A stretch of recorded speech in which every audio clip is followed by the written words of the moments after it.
The darkness before dawn holds secrets that daylight will never tell you. While millions sleep, suffocating in dreams they won't remember, you've stumbled upon an ancient conspiracy, a rebellion against mediocrity that begins when the rest of humanity lies unconscious. Marcus Aurelius, Emperor of Rome, would rise in pitch blackness, not because empires demanded it, but because he understood what we've forgotten. At dawn, when you have trouble getting out of bed, tell yourself, I have to go to work as a human being. What do I have to complain of if I'm going to do what I was born for, the things I was brought into the world to do? Every morning, you're dying. Every single morning, the person who went to sleep is assassinated by the dawn, and someone new takes their place. Most people let this death and rebirth happen unconsciously, accidentally, carelessly. They wake up as victims of this transformation. But what if you could orchestrate your own resurrection? What if you could architect exactly who rises from the ashes of sleep? The number 530 isn't random. It's calculated violence against your lesser self. It's early enough that your demons are still sleeping, too tired to whisper their poison. It's the hour when successful people are separating themselves from the masses who will wake 3 hours later, already defeated, already behind, already playing catch-up to a game they don't even know they're losing. You've felt it, haven't you? That nauseating realization that you're living the same day on repeat, trapped in a snow globe of your own making, shaking yourself silly, but never breaking free. Your morning mind is either your prison warden or your liberation army. And right now, for most of you, it's keeping you hostage with routines that are slowly murdering your potential. These 7 rules aren't suggestions. They're nuclear weapons against mental weakness. They're the difference between crawling through existence and dancing with destiny. Each one has been forged in the furnaces of ancient philosophy and modern neuroscience, creating an alloy of transformation that will fundamentally alter your biochemistry, your neural pathways, your very essence. Some of you will watch this entire video and do nothing. You'll nod along, feel inspired for 17 minutes, then return to your regularly scheduled mediocrity. But a few of you, the rare ones, the hungry ones, the ones who are sick of their own excuses, you'll recognize these words as the battle cry you've been waiting for. So before we begin this revolution, commit. Like this video now, comment below, subscribe and hit that bell like your life depends on it, because maybe it does. Don't you dare skip even 1 second of what's coming. Your future self is watching you right now, begging you to pay attention. Now let's get into it. Number 1. The predator's silence. Become the hunter, not the hunted. When you wake at 5:30 a.m., you must understand something primal. You're not just waking up, you're stalking your future.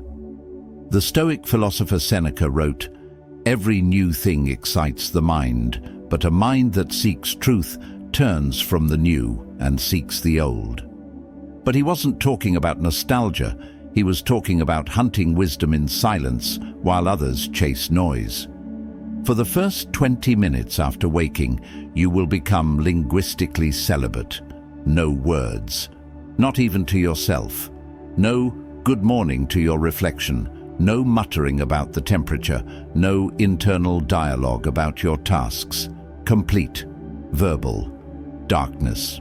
Why? Because language is the cage that keeps your possibilities prisoner. The moment you start narrating your morning, you're already limiting what it can become. "I'm tired" becomes a prophecy. "It's going to be a long day" becomes a curse. But in silence, your pure potential, unmarked snow, an unwritten check to the universe. During these 20 minutes of predatory quiet, you move through your space like a ghost with purpose. You make your bed with the precision of a samurai preparing for battle. You prepare your morning beverage like you're mixing a potion that will alter reality, because you are. Every movement is deliberate, sacred, loaded with intention, but empty of commentary. I discovered this practice after a morning where my first words were complaints, and I watched how those words metastasized throughout my entire day, infecting every interaction, every opportunity. The next morning, I sealed my lips, and something extraordinary happened. My mind, unable to complain verbally, stopped complaining altogether. It was like cutting off oxygen to a fire. In this silence, you'll hear things you've been drowning out for years. The voice of your authentic ambition, the whisper of your neglected dreams, the roar of your untapped power. These sounds can't compete with your mental chatter, but in the holy hush of dawn, they emerge like stars appearing in a darkening sky. Your family might think you're angry. Your roommates might find it strange. Let them. You're not being rude. You're being revolutionary. You're refusing to pollute the virgin morning with unconscious words. You're treating your first moments like a sniper treats their breathing before taking the shot. Controlled, purposeful, deadly precise. By the time you finally speak, it won't be from habit or reflex. It will be chosen, deliberate. Your first words will carry the weight of someone who respects the power of language enough to withhold it. Number 2. The memory assassination. Kill yesterday's ghost before it kills today. After your 20 minutes of silence, you perform what ancient Stoics called premeditatio malorum, but we're flipping it into something more violent, more necessary. Epictetus said, "It's not things themselves that disturb us, but our judgments about them." So we're going to murder those judgments before breakfast. Stand in front of a mirror, look yourself dead in the eyes. Now speak aloud one failure from yesterday. But here's the twist that changes everything. You're going to thank it, out loud, with genuine gratitude. Thank you, yesterday's failure, for dying today. Thank you for teaching me what doesn't work. Thank you for being the compost that feeds tomorrow's victory. This isn't forgiveness. Forgiveness implies something wrong happened. This is alchemy, transforming poison into power. You're literally watching yesterday's version of yourself die in that mirror, and you're the executioner, the funeral director, and the heir to everything they left behind. Most people drag yesterday's corpses into today's possibilities. They wake up already defeated by battles they lost hours, days, years ago. But you're performing a morning exorcism. You're cremating old failures and snorting the ashes like cosmic cocaine, using them to fuel today's rampage toward greatness. I once stood in that mirror for 40 minutes, listing and thanking every failure from a devastating business collapse. By the end, I was laughing, actually laughing, at how much free education I'd received. That business died, so my empire could be born. Those mistakes were just tuition payments to the University of Transformation. Watch what happens to your reflection as you do this. At first, you'll see victims' eyes staring back, wounded, defensive, small. But as you continue thanking your failures, something shifts. The eyes harden, the jaw sets. A different creature starts emerging from your familiar face. This is you, without the weight of regret. This is you, weaponized. Your brain will resist this practice viciously. It wants to protect you by remembering pain, by avoiding similar situations. But you're rewiring that protective instinct into productive power. You're teaching your neural pathways that failure isn't something to flee from. It's something to feast on. Some mornings, you'll have nothing to thank because yesterday was flawless. On those mornings, thank your past self for being so excellent that they left you with nothing to transform. Then prepare yourself. because perfection is often the calm before chaos comes to test if you've earned it. Number 3. The warrior's breath. Weaponize your oxygen. Now comes the practice that separates pretenders from predators. Seneca warned, "Life without examination is not worth living, but life without breath is not living at all." Yet you've been breathing like a coward your entire life. Shallow, apologetic, barely keeping yourself alive instead of flooding yourself with power. For exactly 7 minutes, you will breathe like you're stealing oxygen from the gods themselves. 4 counts in through your nose, but not gentle counts, violent counts. Like you're trying to suck the entire room into your lungs. Hold for 7 counts while your chest becomes a pressure chamber where weakness goes to die. Then 8 counts out through your mouth, like you're exhaling fire that could melt steel. This isn't meditation. This is ventilation warfare. You're hyperoxygenating your blood until your fingers tingle with electricity, until your brain lights up like a city at night, until every cell in your body vibrates at a frequency that makes impossible things suddenly feel inevitable. The first time I did this properly, I thought I was dying. My vision tunneled. My hands went numb. My ego started screaming that this was dangerous, stupid, unnecessary. That's when I knew I was onto something. Comfort had been keeping me comatose, and this aggressive breathing was performing CPR on my dormant potential. During these 7 minutes, memories will surface. Random, violent, beautiful memories. Let them come. Let them burn through you. You're not just breathing. You're exorcising every stale thought that's been squatting in your consciousness. You're evicting mental tenants who haven't paid rent in years. Some of you reading this are already making excuses. I have asthma. My lungs are weak. 7 minutes is too long. Listen to yourself. You're literally arguing for your limitations. You're defending your right to remain small. The very resistance you feel is exactly why you need this practice. By minute 5, you'll want to quit. Your body will beg for normal breathing. Your mind will offer you 47 reasonable explanations for why this is sufficient. This is the moment. This is where ordinary people stop and extraordinary people are just getting started. This is where you decide whether you're a tourist in transformation or a resident in revolution. When the 7 minutes end, sit in absolute stillness for 30 seconds. Feel the hurricane of oxygen in your veins. Feel your upgraded nervous system humming with possibility. This is you at cellular capacity. This is what you were designed to feel like. Number 4. The identity decree. Speak your future into existence. Marcus Aurelius wrote in his private journals, "Never meant for other eyes. What we do now echoes in eternity." But he was wrong about one thing. It's not just what we do, it's what we declare ourselves to be, in the sacred morning silence that ripples through time. After your breathing practice, while your blood is still electric with oxygen, you will perform the most dangerous of all morning rituals. You will speak your future identity into existence, using what I call the decree of becoming. This isn't affirmations. Affirmations are wishes.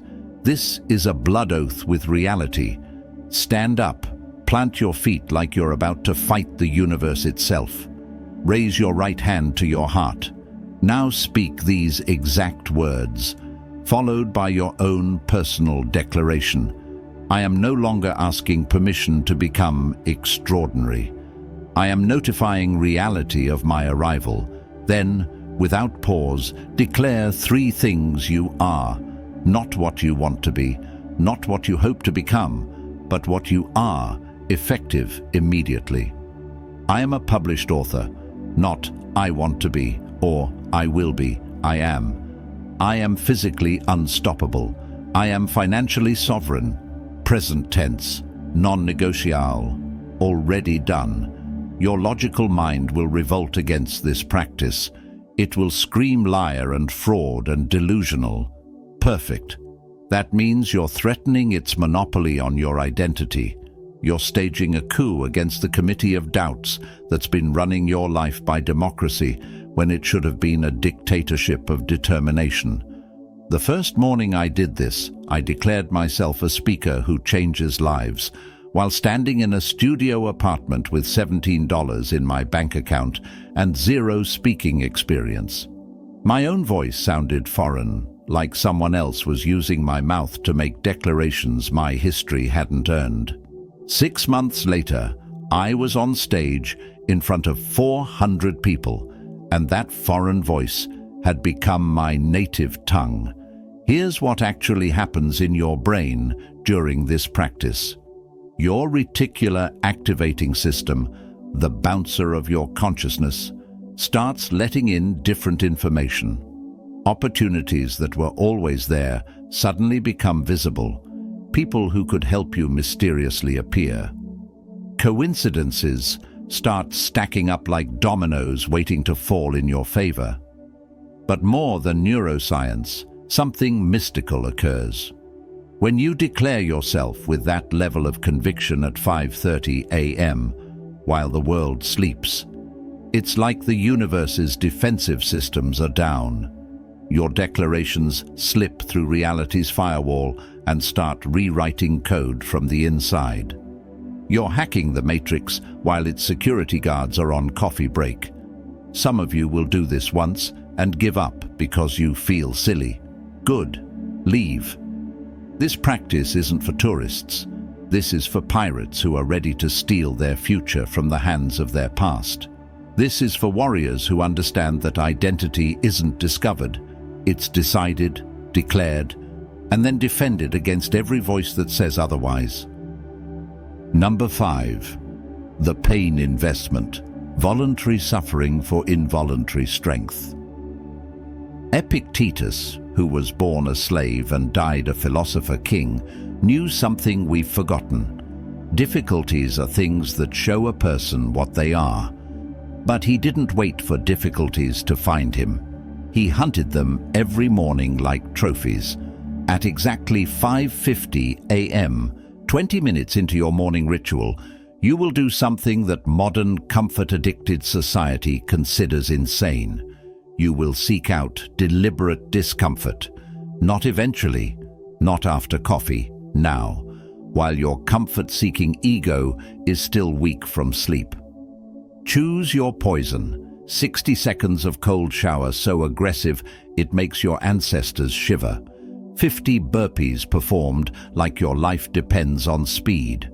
A plank held until your entire body becomes an earthquake of effort. The specific suffering doesn't matter. What matters is that you choose it, you initiate it, and you endure it without negotiation. This isn't masochism. This is vaccination. Every morning you're injecting yourself with a controlled dose of hardship so that when life delivers its uncontrolled doses, your immune system laughs instead of collapses.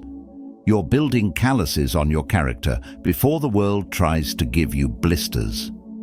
I remember the morning I held a wall sit for 3 minutes while my legs screamed symphonies of surrender.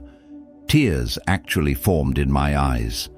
Not from pain, but from the realization that I'd been living my entire life at about 30% capacity, always stopping the moment things got slightly uncomfortable.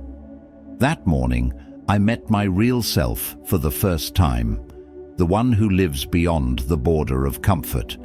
During your chosen suffering, something profound happens. Your inner dialogue transforms from "I can't" to "I won't stop." Your relationship with discomfort shifts from enemy to teacher. You realize that pain isn't trying to break you. It's trying to break you open, to reveal the titanium beneath your tissue paper exterior. Most people spend their lives running from discomfort, which means they're always running. They wake up running, Work running, sleep running, die running. But you? For these 60 to 180 seconds every morning, you stop running. You turn around. You grab discomfort by the throat and make it your breakfast. The shower turns off, the burpees end, the plank releases. But something remains. A residue of resilience that coats your entire day. When your boss tries to pressure you, when traffic tries to frustrate you, when life tries to break you, there's a part of you that remembers, I already did something harder than this before sunrise. This is nothing. Your family will think you've joined a cult. Your friends will suggest therapy. Let them. They're still hitting snooze while you're out here building an empire of endurance. They're negotiating with their alarm clocks while you're negotiating with greatness. They're avoiding discomfort while you're weaponizing it.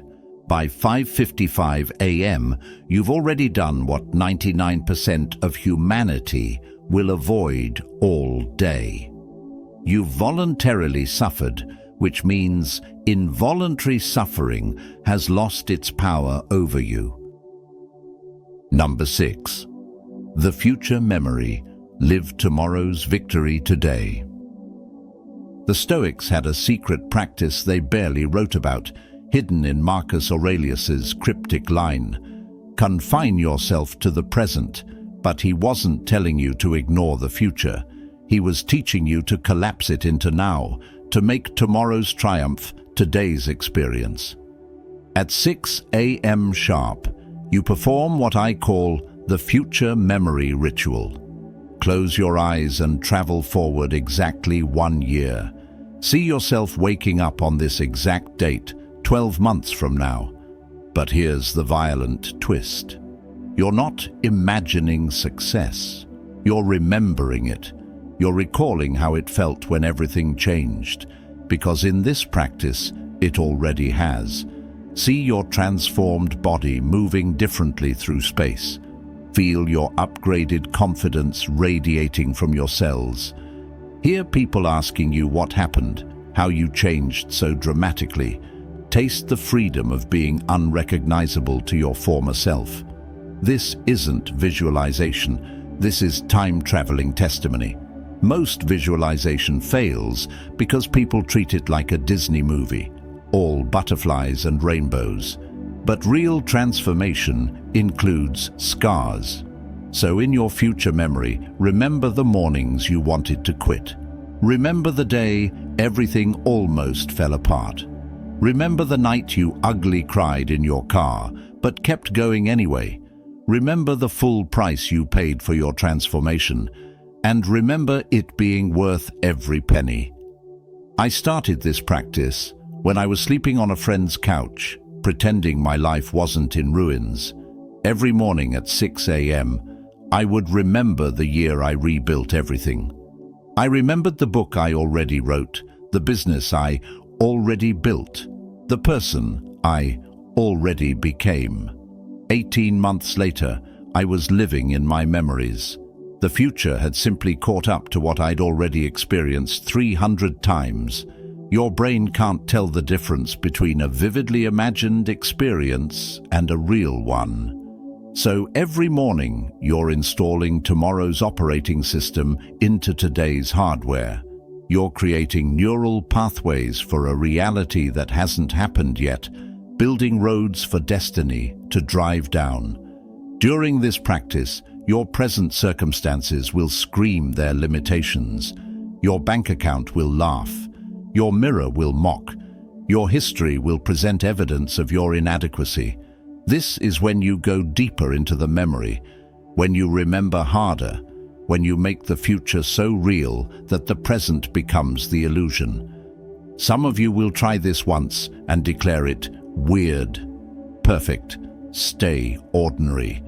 The rest of us will be over here, remembering our way into impossible lives while you're still trying to imagine your way out of average ones. Number 7. The sacred commitment. Sign your contract with destiny.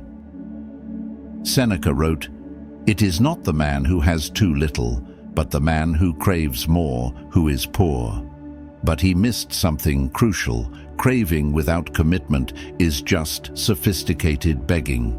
At 6:10 a.m., you stop begging and start binding yourself to greatness. Take out a piece of paper. Yes, actual paper. Not your phone, not your laptop. Paper and pen. At the top, write today's date and these words: the contract of becoming. Below it, write one thing, only one, that you commit to doing today that your yesterday self would have avoided. Not tomorrow, not next week, today. But here's where this gets nuclear. You write what happens if you don't do it. Not some generic, "I'll be disappointed" garbage. Real consequences. If I don't make that call today, I will donate $100 to a political party I despise. If I don't complete that chapter, I will tell my ex they were right about me. Make the consequence so devastating that your DNA reorganizes itself to avoid it. Then sign it. Sign your full name like you're signing a deal with the devil himself. Because you are, you're signing away your right to be mediocre, your permission to procrastinate, your license to lie to yourself about tomorrow being different. This isn't a to-do list. This is a blood pact with your potential. Every morning, one commitment. Every evening, one reckoning. No negotiations, no extensions, no executive pardons for good intentions. You either did it or you pay the price you prescribed. The first time I did this, I committed to calling my estranged father.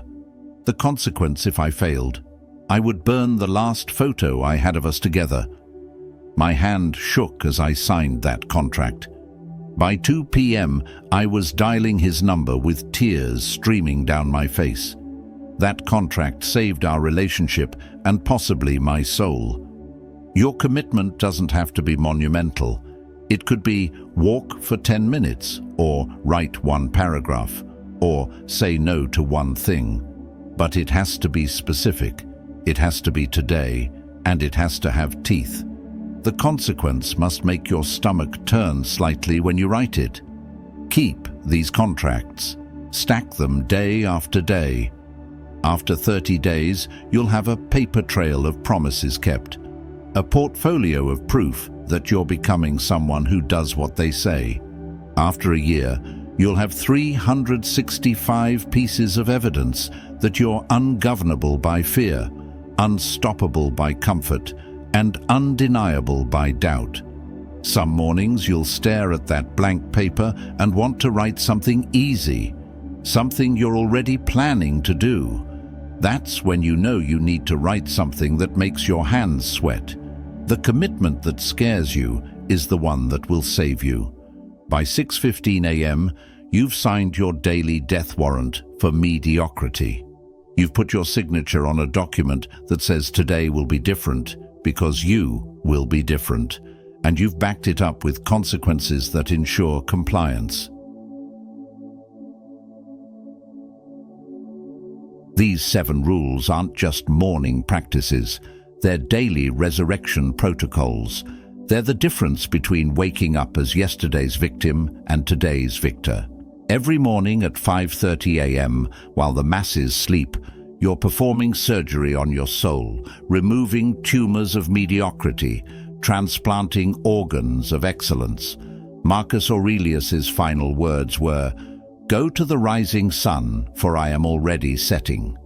But you're not setting. You're not even rising. You're exploding into existence every single morning with such force that reality itself has to adjust to accommodate your presence. Tomorrow morning, when that alarm screams at 5:30 a.m., you have a choice. Roll over and remain who you've always been, or rise and become who you were always meant to be. The 7 rules are waiting. The transformation is guaranteed. The only variable is whether you have the audacity to begin. If this lit a fire in your bones, like this video now. Share it with someone who needs to wake up to their power. Subscribe to this channel where we turn philosophy into artillery for your ambition. Comment below with your morning declaration. Your new life starts at 5:30 a.m. tomorrow. Set your alarm, sign your contract, start your revolution.